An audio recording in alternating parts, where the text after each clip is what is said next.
Les invito a que abran sus Biblias en el libro de Segunda de Timoteo, capítulo 1, versículo 6. Segunda de Timoteo, capítulo 1, versículo 6. Damos gracias, una bienvenida en lo que buscan la palabra a todos los hermanos, hermanas, oyentes que nos siguen a través de la web. Somos la Iglesia, la misericordia de Dios es infinita. Estamos localizados en Lawrenceville, en Georgia, Atlanta, Georgia. Para todos los que no tienen iglesia, vengan, únanse con nosotros al cuerpo de Cristo. Es importante que estemos unidos cada día más, que se vienen tantas situaciones que están en el libro profético del Señor. Entonces tenemos que estar firmes como cuerpo de Cristo juntos. Les invitamos a que se unan. Si no tiene usted iglesia, si tienen conocidos que vivan por aquí, invíteles a que se unan a nosotros. A través de la página web pueden ver la dirección donde estamos exactamente localizados. Y aprovecho para dar gracias nuevamente a la hermana Italia que nos permitió ir a compartir la palabra del Señor en el 15 años de su nieta Carmen. Nuevamente le mandamos sus bendiciones y vamos a leer la palabra Segunda de Timoteo capítulo 1 versículo 6. Por lo cual te aconsejo que avives el fuego del don de Dios que está en ti por posición de mis manos. Vamos a orar. Padre, en el nombre poderoso de Jesús, te damos gracias, Señor.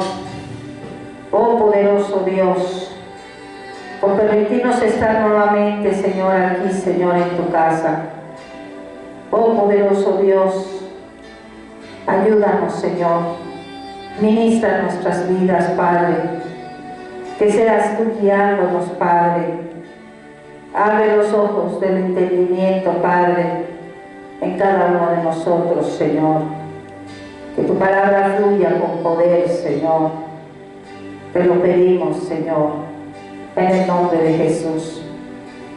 Ayúdame, Padre, que no sea palabra mía, Señor, sino tu Espíritu fluyendo, tocando, Señor, cada corazón, Padre, transformando sus vidas, Padre, que solo tú puedes hacerlo, Señor. En el nombre de Jesús te lo pedimos. Amén. Amén. Timoteo era un hombre dotado y valioso para el reino de Dios, pero parecía tener una raíz de temor en él. Lo estuvimos viendo en nuestra enseñanza anterior, por lo cual requería que el apóstol Pablo frecuentemente le animara a ser fuerte y valiente. Timoteo tenía una gran responsabilidad como supervisor de la obra de Dios en Efesios.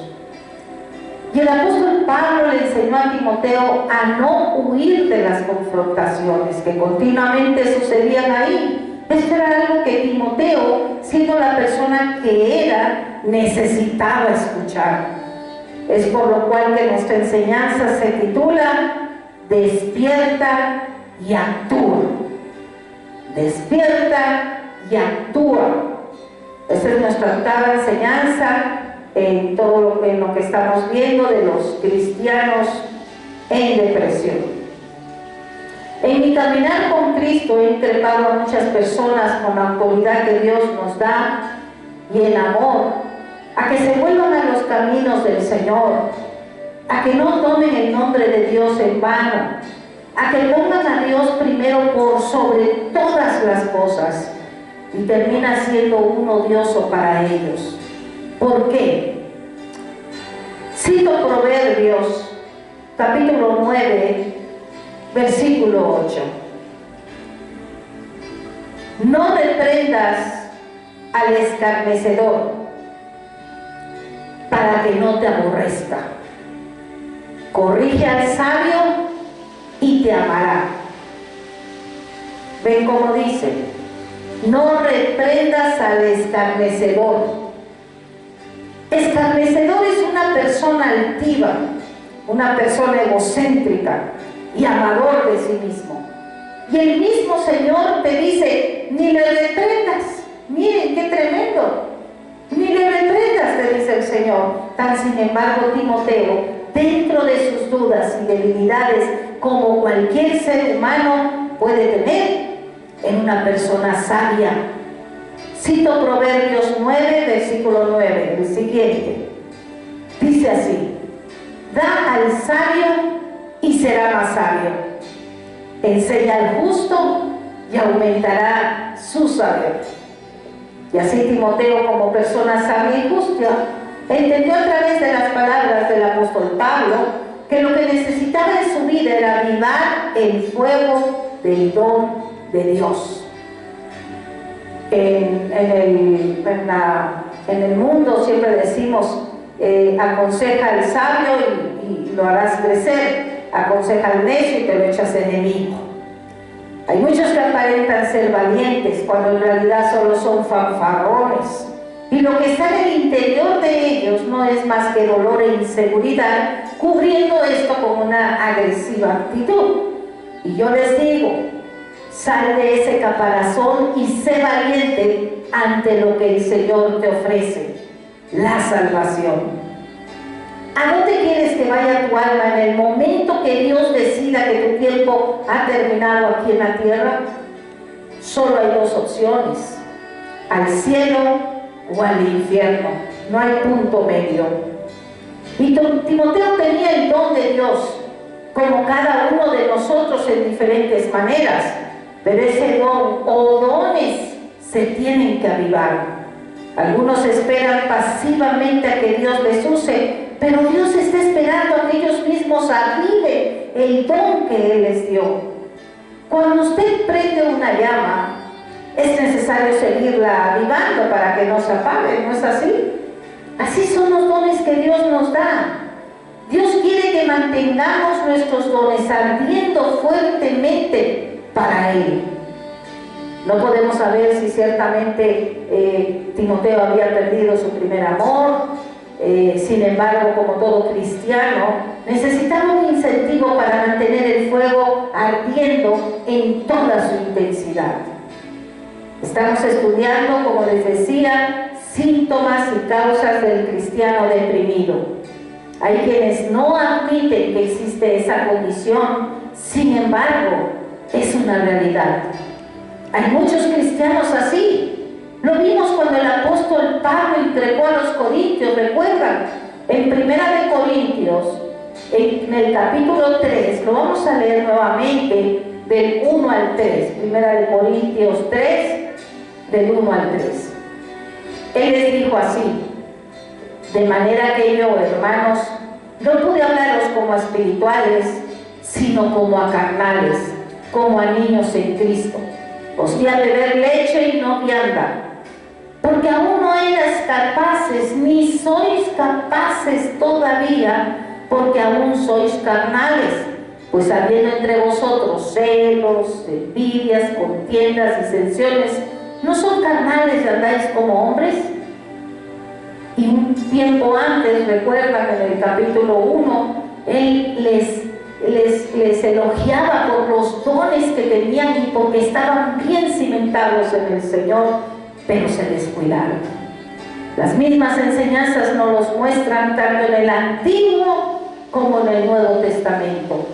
Y muchos rechazan que exista esa condición de depresión, pues ellos ven el cristianismo como un club social y por lo tanto no han tenido ninguna experiencia sobrenatural en su vida, y cuando ven cristianos en la condición de depresión, ellos dudan que esas personas sean cristianas.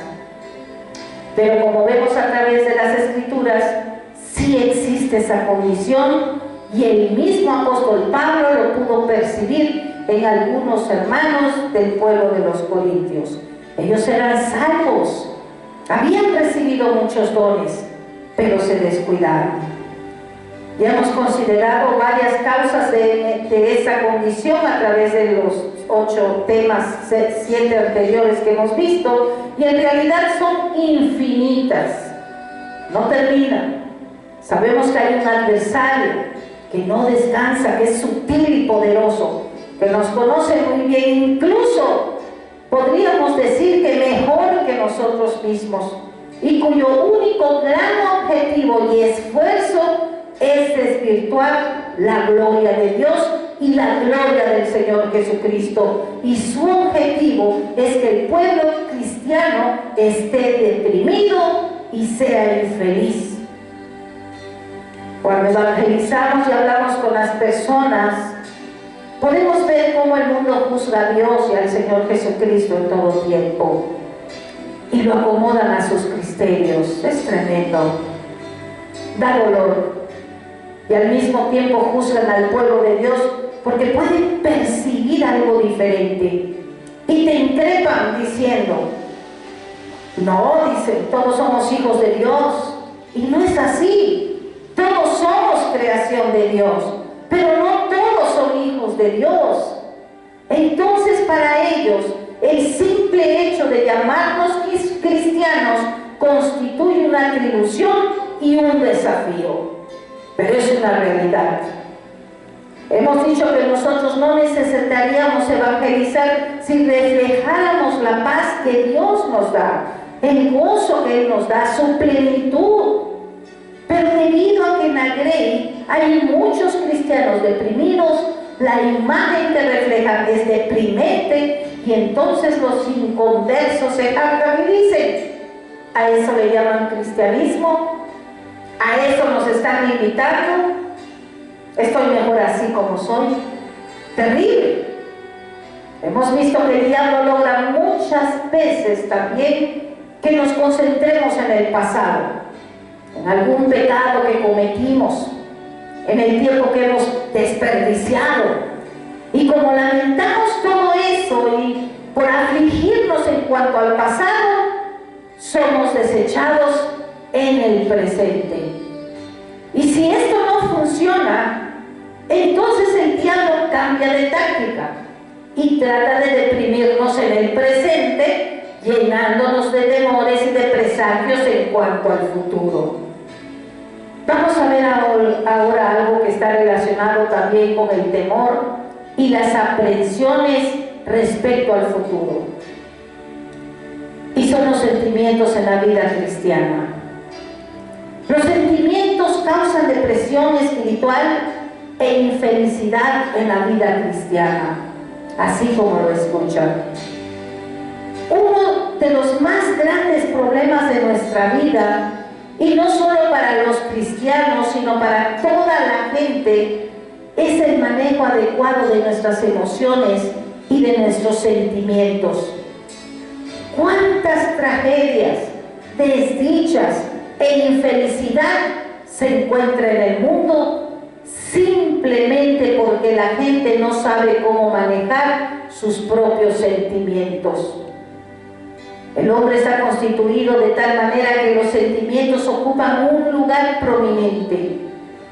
Y precisamente cuando una persona es regenerada por la gracia de Dios, el Espíritu te ayuda a poner la mente, las emociones y la voluntad en su posición correcta. Y vamos a ir analizando todo de una manera amplia. Estamos hablando de que hay una relación entre el temor al futuro y los sentimientos. Timoteo era una persona nerviosa por naturaleza y al mismo tiempo dada a la depresión. Ambos aspectos se encuentran con frecuencia en un mismo tipo de persona. Por lo tanto, son más propensas a la depresión que otras. Y hemos dicho que nuestra personalidad no cambia al momento de la conversión, cuando por la gracia de Dios nos es dada. Aún hayamos sido regenerados, la personalidad no cambia. En la vida cristiana, todos afrontamos ciertos problemas comunes, pero también afrontamos problemas especiales. No todos tenemos los mismos talentos, sino que nuestros dones varían. Y exactamente sucede lo mismo con nuestras dificultades.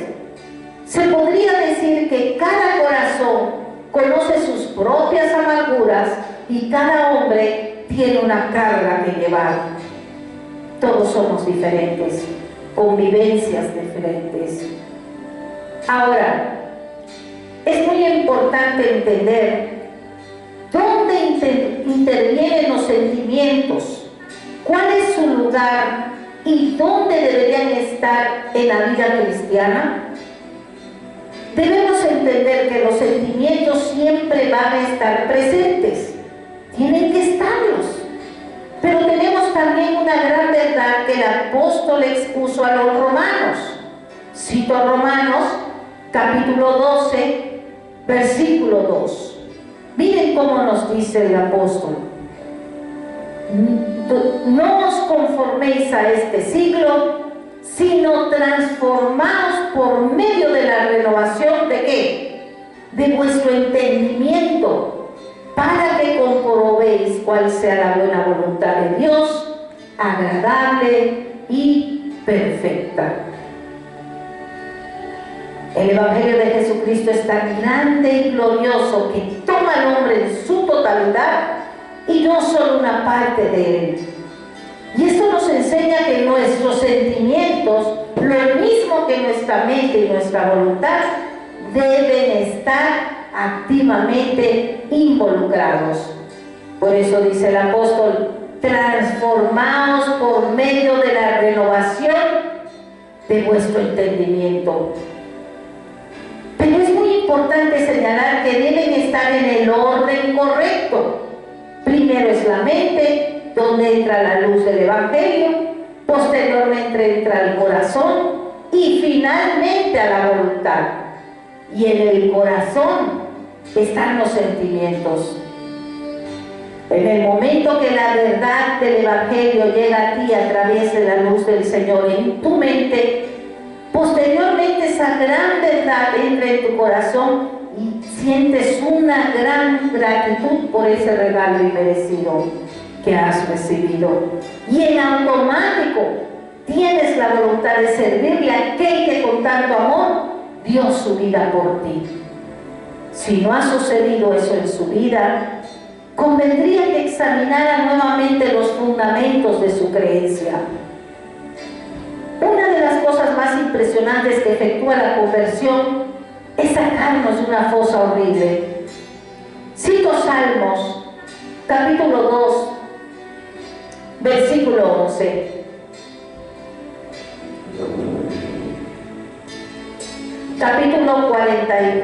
Salmo 42, perdón. Salmo 42, versículo 11. ¿Por qué te abates, oh alma mía? ¿Y por qué te turbas dentro de mí? Espera en Dios, porque aún he de alabarle, salvación mía y Dios mío. Está claro. ¿Cómo podemos ver al salmista? Nos hace ver que los sentimientos están presentes y deben estar presentes. Cuando el Evangelio llega a nosotros, se envuelve a todo el hombre, y al ver sus gloriosas verdades, se conmueve su mente, su corazón y su voluntad. Ahora es muy importante entender que hay una gran diferencia entre el sentimiento y el falso sentimentalismo. No podemos generar en nosotros ningún sentimiento. Tal vez podemos forzarnos a llorar y hasta derramar lágrimas. Pero eso no significa necesariamente que haya en nosotros un verdadero sentimiento. Eso sí, puede haber ahí un falso sentimentalismo, lo cual difiere mucho de la verdadera emoción. Una cosa es el sentimiento, otra el sentimentalismo. Una cosa es que te produzca dolor alguna vivencia y otra caer en el sufrimiento. Y es que los sentimientos están más allá de nuestro control y no podemos crearlos. Por mucho que nos esforcemos, no tendremos éxito. Mientras más tratemos de producir en nosotros alguna clase de sentimiento, más desdichados seremos. El ser humano es muy voluble y de todo cuanto nos pertenece, nuestros sentimientos son los más variables. Ello se debe a que estos dependen de muchos factores, ya que son muchas las cosas que influyen en los sentimientos. No solo el temperamento, sino también las condiciones físicas nos afectan profundamente. Los estados de ánimo tienden a variar por causa de diferentes factores. Un ejemplo: un día usted despierta de buen humor y al otro día totalmente diferente, retraído, deprimido, y sin haber ninguna explicación sucede esto. Y ese es el punto medular del problema. Dicho de otro modo, nuestros sentimientos varían, pero el peligro aquí estriba en que ellos nos controlen. No hay nada tan erróneo y anticristiano como dejar que sea nuestro temperamento el que nos gobierne. Por supuesto, hay gente que se ufana de ello. Todos conocemos a alguien que nos llega a decir: yo no tengo pelos en la lengua, siempre digo lo que pienso. Pero imaginen el daño que causan tales personas al pisotear con su egolatría la susceptibilidad de otros. ¿Qué pasaría si todos actuaran así? Sería una locura, ¿verdad? Y todavía esta gente te dice: es que yo soy así. Y a estas personas habrá que responderles que no deberían de serlo. Y eso no significa que puedan cambiar su temperamento, no, pero sí deberían controlarlo. En otras palabras, el temperamento es un don de Dios, pero por causa de la caída y del pecado, debemos mantenerlo en su lugar. Y lo mismo pasa con los sentimientos. Siempre están buscando controlarnos y a menos que nos demos cuenta de esto, seguramente lo conseguirán. Y a esto nos referimos cuando hablamos de estados de ánimos, ya sea temeroso, irritado, enojado, ansioso, y también está la melancolía, la tristeza y la euforia. El estado de ánimo parece descender sobre nosotros, no lo queremos, pero ahí está. Y el peligro consiste en dejar que nos controle y nos atrape. Así es. Nos levantamos de mal humor en una mañana, tendemos a seguir así todo el día hasta que algo suceda que nos ponga en nuestro lugar. Hasta que no encuentras algo que te para, no cambias. Miren, hay un ejemplo, lo tenemos en el Antiguo Testamento, que es un buen ejemplo de esto, en el caso del rey Saúl, el primer rey de Israel. En Primera de Samuel, en el capítulo 15, en el versículo 23, dice: porque como pecado de adivinación es la rebelión, y como ídolos e idolatría, la obstinación. ¿Ya ven? Por cuanto tú desechaste la palabra de Jehová, Él también te ha desechado para que no seas rey. El rey Saúl fue rebelde ante las indicaciones dadas por Dios a través del profeta Samuel. Y además fue obstinado. Y el peligro consiste en someternos a nuestros sentimientos. Y al ser obstinados, se deja que nos den órdenes, que nos gobiernen y se conviertan en nuestros amos y controlen la totalidad de nuestras vidas. Es que yo soy así, te dice. No hay entendimiento. Al llegar a este punto, debemos poner atención al peligro de pensar que no es cristiano, que no ha tenido algún tipo particular de experiencia sentimental. Viéndolo desde una perspectiva espiritual, es así como más comúnmente se manifiesta esta condición. Miren, hay muchos cristianos que al oír hablar a otros o dar testimonio de algún sentimiento maravilloso, se dicen a sí mismos: ay, yo nunca he tenido algo así, y comienzan a preguntarse si son cristianos. Y el verdadero cristianismo abarca también los sentimientos, pero el hecho de no experimentar ciertos sentimientos específicos no necesariamente significa que no eres cristiano. Los sentimientos son esenciales, pero si postulamos como esenciales ciertos sentimientos específicos, muy bien podemos llegar a ser víctimas del diablo y pasarnos la vida entera en infelicidad y sujetos a vanidades y miserias, aun cuando todo el tiempo seamos verdaderos cristianos. Así de terrible es. Ese es un tema fascinante. No hay duda de que este punto en particular suscita no solo la cuestión del temperamento, sino también la cuestión de la nacionalidad, de dónde proviene la persona. Eso determina diferentes puntos de vista en cuanto a la vida. Todos tenemos diferentes costumbres, y esto sucede no solo también con la nacionalidad, sino hay características también en las diferentes denominaciones de la iglesia. Hay denominaciones donde es una costumbre que todos deben de estar quietitos, en otras gritan, saltan, se tiran. Hay una gran diferencia en todos, y así muchos actúan conforme a lo que ven, y entonces ahí viene la confusión. Pues muchos piensan que si no actúan conforme a lo que ven, probablemente hay algo mal en sus vidas y en realidad no son cristianos. Y por el contrario, también no hay duda de que hay gente que se cree cristiana al actuar como ven que actúan nosotros, y su experiencia es más psicológica que espiritual. Por lo tanto, no podemos decir que la alegría frívola y despreocupada sea gozo cristiano, pero tampoco podemos decir que el gozo no sea cristiano.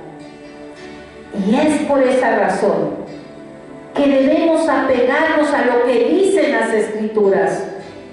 ¿Cómo hemos de abordar el tema de los sentimientos? Vamos a ver varias sugerencias. La primera de ellas es de carácter práctico, y es la siguiente: si en este momento alguien se encuentra deprimido, debe asegurarse de que no haya ninguna razón evidente para no sentirse alegre. Por ejemplo, si ha cometido un pecado, se sentirá desdichado. Cito Proverbios, capítulo 13, versículo 15. El buen entendimiento da gracia, mas el camino de los transgresores es duro. El buen entendimiento da gracia. No el que sigue, no el que hace las cosas por obra, no. Cuando hay entendimiento en la mente.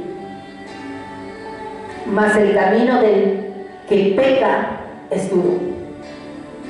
Si quebrantamos la ley de Dios y violamos sus reglas, no seremos felices. Así de sencillo.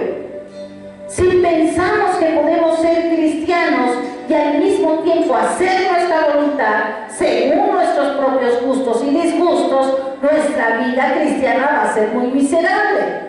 Hay muchos que saben que están en pecado, saben que están actuando mal, y lo dicen y lo dicen y dicen: mi vida no cambia, no tengo nada, algo que cambie en mi vida, pero no hacen nada para caminar conforme a lo que el Señor pide, actuando conforme debe de ser, aunque tenga que hacer cambios drásticos en su vida. No quieren. Se dejan llevar por los sentimientos, por las emociones. Cito Proverbios capítulo 13, versículo 16. Todo hombre prudente procede con sabiduría, mas el necio manifestará necedad. Pueden ver, es tan evidente como que tras la noche viene el día. complacientes con algún pecado predilecto o nos aferramos a lo que el Espíritu Santo condena a través de nuestra propia conciencia, no vamos a ser felices. La misma conciencia te hace sentir, estás mal. Cambia de vida, cambia tu manera de actuar, toma decisiones correctas y no lo hacen. No quieren escuchar la conciencia, el Espíritu Santo que les está hablando. No quieren. Y entonces solo hay un camino para que salgas de ahí. Es confesar el pecado, reconocerlo, arrepentirse e ir de inmediato a Dios, confesar, abrir nuestro corazón, desnudar nuestra alma y decirle todo sin ocultarle nada. Después de eso, debemos creer que por haberlo hecho así, Dios nos ha perdonado. No hay que ser de boca para afuera, tiene que ser con entendimiento, porque para llorar, para gritar y para decir, entonces es sentimentalismo. ¿Puedes entender? Están los sentimientos, pero no puedes caer en el sentimentalismo. No porque le grites y le llores y todo, pero si no cambias, ¿cómo va a ser? Imposible que pueda haber cambio en tu vida. Cito primera de Juan, capítulo 1, versículo 9. Primera de Juan 1:9. Si confesamos nuestros pecados, Él es fiel y justo para perdonar nuestros pecados y limpiarnos de toda maldad. Sí, lo confiesas, pero después de ahí tiene que haber un cambio. Si la causa de infelicidad es un pecado oculto, estaremos perdiendo el tiempo si seguimos adelante con mi lista de otras causas posibles. Ahí es donde tienes que trabajar, si ahí está tu problema. Y muchos se ven atrapados en este punto, tristemente, terriblemente, en el pueblo de Dios. Hay muchos así. Debemos tener bien claro que debemos dejar que nuestra conciencia nos hable. Y usted debe ser honesto consigo mismo. Escuchemos la voz de Dios cuando nos habla a través del Espíritu que está en nosotros, que está gimiendo. Y si Él nos señala alguna cosa, librémonos de ella, seamos valerosos, fuertes, valientes ante el Señor, porque todo lo demás que se vive aquí es efímero. No podemos esperar que este problema se resuelva mientras sigamos albergando ese pecado. Se sabe cuando se está actuando mal, tienes que actuar. Tenemos que estar a cuentas con el Señor. Y dando por hecho que lo antes dicho no sea la causa, podemos agregar lo siguiente. No caigamos en el error de concentrarnos demasiado en nuestros sentimientos. Sobre todo, no cometamos el grave error de hacer de ellos el eje de nuestra vida, pues esto es causa de tropiezo. Los sentimientos nunca deben ocupar el primer lugar, nunca. Nunca deben de ser lo más importante. Si les damos ese lugar, nos condenamos a ser marionetas, nos condenamos a ser infelices, porque no estaremos siguiendo el orden establecido por Dios mismo. El mismo salmista nos lo dice en el libro de Salmos, en el capítulo 34, 8. Salmos 34, versículo 8. Miren lo que dice el salmista. Gustad y ved que es bueno Jehová. Dichoso es el hombre que confía en Él. Pero confía en Él porque se entrega a Él, porque hace los cambios que tiene que hacer, le duela lo que le duela. O sea, no depender de nadie, no depender del hombre, sino de Dios. Mejor es confiar en Jehová que confiar en el hombre. Mejor es confiar en Jehová que confiar en príncipes, dice su palabra. Todo aquel que haya sido ministrado verdaderamente a través de la palabra del Señor Es imposible que caiga en ese error. Nunca veremos hasta que hayamos probado. Nunca sabremos ni sentiremos hasta que hayamos probado. Prueben y vean al Señor. Es una secuencia natural, como la secuencia del día y de la noche. No es posible ver antes de buscar. Y eso las Escrituras lo recalcan constantemente. Ahora bien, debemos tener claro que la Biblia no es un estímulo emocional, ni algo cuyo interés principal sea brindarnos una experiencia gozosa. No. Lo que la Biblia nos brinda es la verdad de la palabra del Señor. La Biblia es la verdad, y la verdad va dirigida a la mente, no a los sentimientos, no a las emociones, no a la voluntad. Primero tiene que ser a la mente. Ahí es donde el Señor llega a la luz. Es un supremo don de Dios al hombre. Los sentimientos vienen después de que hemos comprendido y nos hemos sometido a la verdad. ¿Recuerdan? Hemos estado recalcando esto. Por eso es importante llevar la secuencia de este estudio. Ya llevamos con este, es el 8º. Si usted no ha escuchado los anteriores, búsquelos en la página web. La verdad llega a la mente, posteriormente llega al corazón y en automático la voluntad. Y en muchos lugares manejan primero la emoción, manejan la voluntad y no les importa la salvación, y por eso hay mucha gente que luego se va, están años, viven vidas completamente desorganizadas. Por eso al evangelizar tenemos que hacerlo como podemos ver en el libro de los Hechos de los Apóstoles. Ellos proclamaban la verdad de Jesucristo, del Mesías enviado por nuestro Dios, el libertador. Nunca se puede predicar ni se puede evangelizar tratando de tocar solo los sentimientos, como muchos predicadores el día de hoy lo hacen. Pero también sabemos que mucha gente solo quiere comezón de oír. Donde les confrontan se van, no duran, no quieren ser confrontados, no quieren cambiar. No les importa a muchos predicadores la salvación de las almas. Por miedo a que se vayan, quieren tener número en lugar de almas salvas. Predican la prosperidad, siempre alimentando el ego de las personas, y actúan también en su voluntad. Y los ponen a trabajar, y sal, y haz esto, y haz aquello, ¿verdad? Y esas personas andan así, haciendo obra, solamente no pasa nada. Eso es lo que pasa, no pasa nada. Solo fue emoción espontánea, momentánea, y su vida no cambia. Por eso el apóstol Pablo oraba a los efesios diciéndoles, vemos en el libro de Efesios, en el capítulo 1, Efesios 1, versículos 17 y 18, dice: para que el Dios de nuestro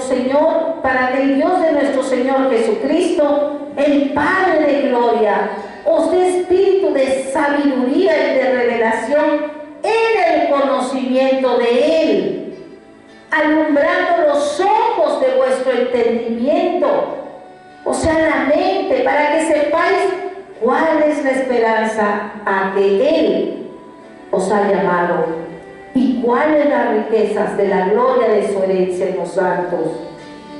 Pueden ver, es necesario que sean abiertos los ojos del entendimiento a través del espíritu de sabiduría y de revelación. Es por eso por lo que nunca debe cuestionarse diciendo: ¿qué siento con respecto al Evangelio? No, lo que usted tiene que pensar es decir: ¿lo creo? ¿Lo acepto? ¿Lo he asimilado? ¿Verdaderamente entró en mi entendimiento? Porque no puede ser basado en los sentimientos. Si leemos las vidas de los grandes santos de todos los siglos, encontraremos que todos han hecho énfasis en la importancia del autoexamen. tenemos que estarnos autoexaminando. Muy independiente de la teología que hayan sostenido, todos ellos llegan a ese punto y nos instan a examinarnos a nosotros mismos y a que escudriñemos nuestro propio corazón. Y el hecho de que ellos lo hicieran así significa que también nosotros, natural e inevitablemente, debemos prestar atención a nuestros sentimientos. Si solo va a la iglesia para callar su conciencia, pero sigue siendo la misma persona egoísta e ególatra que todo tiene que girar alrededor suyo y que dice, no, yo soy así, y que le guste a quien le guste. Haga lo que dice el título de la enseñanza: despierta y actúa. Aún está tiempo de enmendar su camino. La terquedad, el egocentrismo, la obstinación, al final te van a llevar al precipicio. No te va a llevar a nada. Estos grandes hombres tuvieron que también pasar procesos en su vida. Ellos quieren que nos aseguremos de no ser simples intelectuales interesados también en discutir teológicamente o moralistas interesados solo en un código moral, dándole la importancia al hombre en lugar de Dios. No puede haber dependencias en nuestra vida. No podemos depender de una persona, no. Aún tu esposo, tu esposa, tu hijo, quien sea, nunca, siempre el Señor tiene que ser primero en tu vida. Y entonces esta persona, su religiosidad es horizontal hacia el hombre y no hacia Dios. Quieren agradar al hombre o viven alrededor de una persona, después de otro, de eso, todo, así es su vida. En lugar de vivir para Dios, y Dios se hará cargo de todo lo demás. Dios ordenará tu vida si tú eres obediente.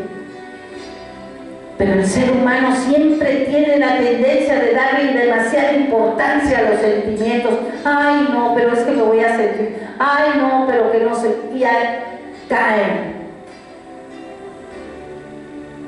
¿Cuántos a través de los diferentes estudios que hemos estado viendo hemos visto tantos ejemplos? La felicidad es genial, pero podemos obtener felicidad de muchas cosas, escucha, incluso de cosas terrenales, pero son efímeras. La alegría, por otro lado, es un estado duradero del ser. Es importante mencionar que debemos reconocer la gran diferencia entre regocijarse y sentirse feliz. Las Escrituras nos dicen que debemos regocijarnos siempre. El apóstol Pablo se lo indicó a los filipenses en el libro de Filipenses, lo podemos ver en el capítulo 4, Filipenses, capítulo 4, versículo 4. Libro de Filipenses dice: regocijaos en el Señor siempre. Otra vez digo, regocijaos. Regocijarse es un mandato, pero hay una gran diferencia entre regocijarse y estar feliz. La felicidad es algo que está dentro de nosotros mismos. El regocijo se halla en el Señor. De modo que es muy importante distinguir entre regocijarse en el Señor y sentirse feliz, para que pueda ser entendida. El apóstol Pablo lo expone de manera clara y sencilla cuando enumera una serie de extraordinarios contrastes. Pongan atención. Segunda de Corintios, capítulo 4, y vamos a leer del 7 al 9. Pero tenemos este tesoro en vasos de barro. El vaso de barro somos nosotros, para que la excelencia del poder sea de Dios atribulados en todo, mas no angustiados, en apuros, mas no desesperados, perseguidos, mas no desamparados, derribados, pero no destruidos. Podemos entender que el apóstol Pablo no se sentía feliz cuando estaba atribulado, ¿verdad? No era feliz cuando era perseguido. El apóstol no nos da la idea de ser una persona feliz en el sentido carnal. Y no obstante, seguía regocijándose. Y ahí está la diferencia entre estas dos condiciones. Y nos lleva al punto práctico que nos muestra que lo importante en este caso es saber infundirnos aliento. Y a esto se reduce todo, a que debemos avivar el fuego del don de Dios. Pueden ver, el gran peligro es permitir que cuando nos sobrevenga un estado de ánimo en particular, nosotros permitamos que nos domine, nos venza y nos deprima. Decimos que queremos ser liberados y no obstante nada hacemos para lograrlo. Sigues con las mismas actitudes. Y el apóstol le dijo a Timoteo: aviva la llama del don. Es decir, que debemos desechar la pereza, la melancolía, el temor y la cobardía. Porque como dice en el versículo siguiente, porque no nos ha dado Dios espíritu de cobardía, sino de poder, de amor y de dominio propio, que fue nuestro versículo en la enseñanza anterior. Tenemos que dialogar con nosotros mismos, en cierto sentido. Eso es lo que las Escrituras nos enseñan, a dialogar con nosotros mismos. Debemos hablar con nuestro horrible ego y después avivar la llama del don de Dios en nosotros. Debemos tener presente y recordarnos quiénes somos en Cristo y qué somos. Decir a nuestro ego, decir a nuestra alma: no voy a dejar que me domines. Esos estados de ánimo no me van a controlar. Como dice el título de esta enseñanza, despierta y actúa. Si usted permite que esos estados de ánimo le controlen, seguirá en la desdicha, créame, viviendo igualmente una felicidad imaginaria, que sabe lo profundo de usted que no le va a llevar a nada. Así que no lo permita, despierte y actúe. Está a tiempo. Nuestra obligación es no permitir que los sentimientos nos dominen, las dependencias nos dominen, sino creerle a Dios, creer en el Evangelio, creer que lo que hizo su Hijo amado fue suficiente. En ninguna parte de las Escrituras se nos dice que somos salvos por nuestros sentimientos. Lo que se nos dice es que somos salvos por creer. Cito el libro de Hechos, capítulo 16, versículo 31. Ellos dijeron: cree en el Señor Jesucristo y serás salvo tú y tu casa. Pero también tenemos después de eso ser obedientes. En ningún caso los sentimientos ocupan el primer lugar. Cree, dice el Señor. Y eso es algo que podemos hacer. No podemos hacernos felices a nosotros mismos, pero sí podemos traer a nuestra memoria la fe que tenemos. Podemos exhortarnos a creer. Podemos dirigirnos a nuestro yo interno como lo hizo el salmista en el Salmo 42. En el Salmo 42:11 que acabamos de ver, dice: ¿por qué te abates, alma mía? ¿Por qué te turbas dentro de mí? Espera en Dios, porque aún he de alabar y es salvación mía y Dios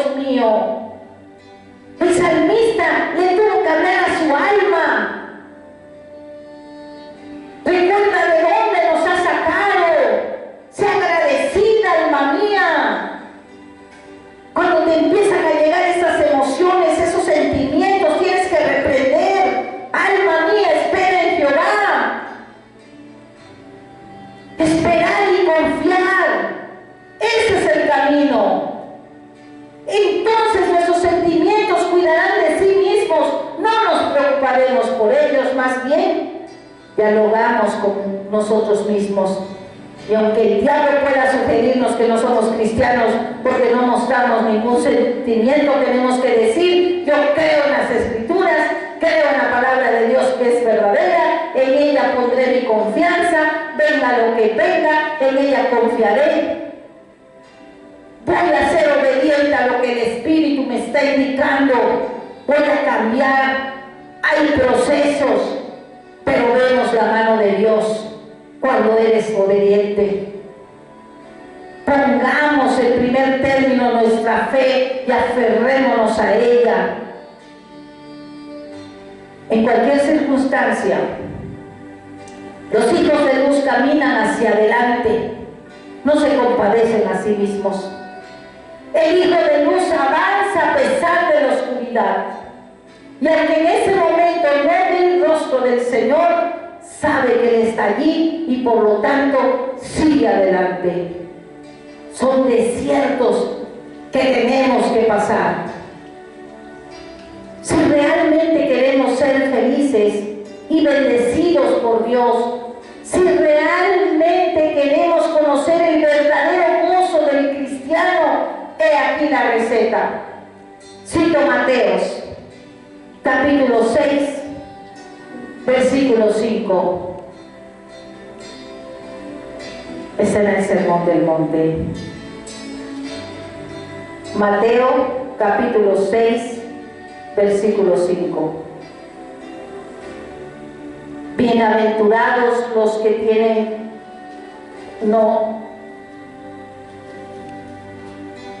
bienaventurados los que tienen hambre y sed de justicia, porque ellos serán saciados. Gloria a Dios. Bienaventurados los que tienen hambre y sed de justicia, porque ellos serán saciados. Tal como lo indicó nuestro Señor Jesucristo, dichosos los que tienen hambre y sed de justicia, no de felicidad. No vayamos en pos de las emociones. Busquemos la justicia. Digámonos a nosotros mismos y a nuestros sentimientos: no tengo tiempo para andar preocupándome por mis sentimientos. Si quiero ser feliz, sí. Pero lo que más anhelo es ser justo y ser santo, porque sin santidad no podremos ver a Dios.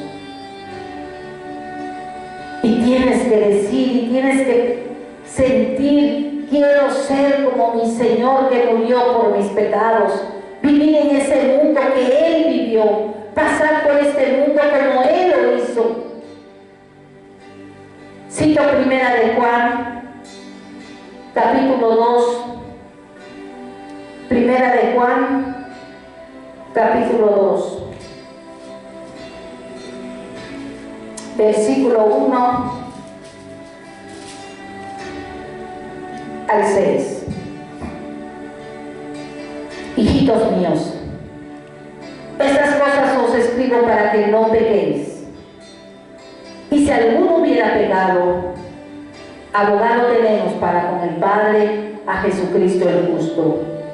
Y Él es la propiciación por nuestros pecados, y no solamente por los nuestros, sino también por los de todo el mundo. Y en esto sabemos que nosotros le conocemos. Si guardamos sus mandamientos, el que dice: yo le conozco, y no guarda sus mandamientos, el tal es mentiroso, y la verdad no está en él. Pero el que guarda su palabra, en este verdaderamente el amor de Dios se ha perfeccionado. Por esto sabemos que estamos en Él. El que dice que permanece en Él, debemos andar como Él anduvo. ¿Ven cómo dice? El que permanece en Él debe andar como Él anduvo. Y seguimos en el versículo 15 al 17. Dice así: no améis al mundo ni las cosas que están en el mundo. Si alguno ama al mundo, El amor del Padre no está en él. Porque todo lo que hay en el mundo, los deseos de la carne, los deseos de los ojos y la vanagloria de la vida, no proviene del Padre, sino del mundo. Y el mundo pasa y sus deseos, pero el que hace la voluntad de Dios permanece para siempre. Pongamos nuestra mira en la justicia y la santidad. Y en la medida que lo hagamos así, seremos bendecidos y satisfechos. Y recibiremos la felicidad tan anhelada. Busquemos la felicidad y nunca la encontraremos. Busquemos la justicia y encontraremos que somos felices. Y sin que lo sepamos, y sin que la busquemos, la felicidad estará junto a nosotros. Gloria a Dios. Usted, mi querido oyentes, hermanos, hermanas en Cristo, desean experimentar el gozo supremo y experimentar una felicidad que excede a todo lo imaginable. ¿Lo deseas? Yo me acuerdo en mis principios, este versículo me habló. Toda la palabra del Señor habla, cada palabra. Solo hay una cosa que hacer. Cito Mateo capítulo 6, versículo 33. Mas buscad primeramente el reino de Dios y su justicia, y todas estas cosas os serán añadidas. O sea, tienes que caminar en justicia, en verdad, en santidad. Y entonces, todo lo demás te será añadido. Las primeras palabras que Jesús dijo al comenzar su ministerio, cuando regresó del desierto, fueron, vamos a verlo en Mateo igualmente, en el capítulo 4, en el versículo 17, dice: desde entonces comenzó Jesús a predicar y a decir: arrepentíos, porque el reino de los cielos se ha acercado. Hay que buscar al Señor Jesucristo, buscarlo y volverse solo a Él. Arrepentíos, dice el Señor. Si encuentra usted que sus sentimientos lo deprimen, no se siente compadecerse a sí mismo, ni trate de hacer algo.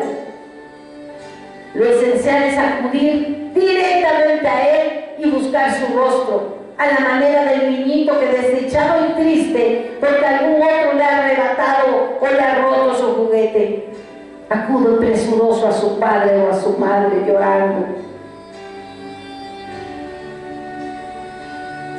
Si nos encontramos afligidos por causa de esta condición, lo único que hay que hacer es acudir al Señor. Si buscamos al Señor Jesús y lo encontramos, no tenemos que preocuparnos por estar felices y gozosos, porque Él es nuestro gozo, nuestra felicidad y también nuestra paz. De Él emana la vida, solo de Él. Él es la vida, Él es todo.